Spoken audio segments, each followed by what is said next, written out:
ഞാൻ ഈ portion okay. നമ്മുടെ ഫസ്റ്റ് ഇൻകം ടാക്സിൽ നിന്ന് ഒന്ന് പ്രാക്ടീസ് ചെയ്യാം. Income tax related questions. TCS rate under GST for online platform trading 1% ആണ്. 1%. TCS rate under GST for on. Okay. TCS rate for scrap അതും 1% ആണ്. നമ്മൾ ഈ കാർ ഒക്കെ വാങ്ങിക്കുമ്പോൾ ഇൻവോയ്സിൽ ഇപ്പൊ കാണത്തില്ലേ TCS കണ്ടിട്ടില്ലേ? Tax credited at source, tax collected at source എന്നാണ് TCSന്റെ ഫുൾ ഫോം. അതായത് സെല്ലർ നമ്മുടെ കയ്യിൽ നിന്നാണ് വാങ്ങിക്കുന്നത് പൈസ. അതിന്റെ മനസ്സിലായോ?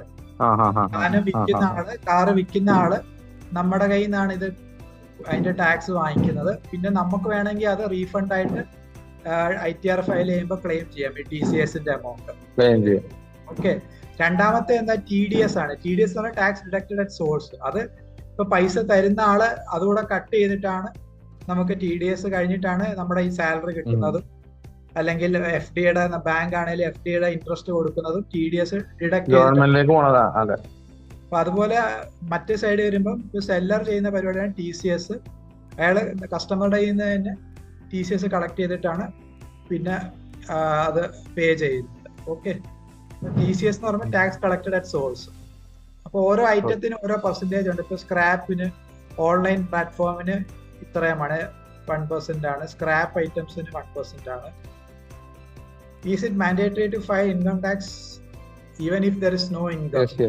യെസ്. കമ്പനി ആണെങ്കിൽ 100% ഫയൽ ചെയ്യണം. Okay.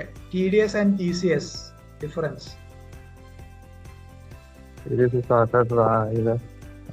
Director from payer of income before payment is done by TCS started by the specific fixed time of trading. B. TDS is directed by the payer of an income by being payment is made before payment is made. Okay. TCS is collected by seller. Dash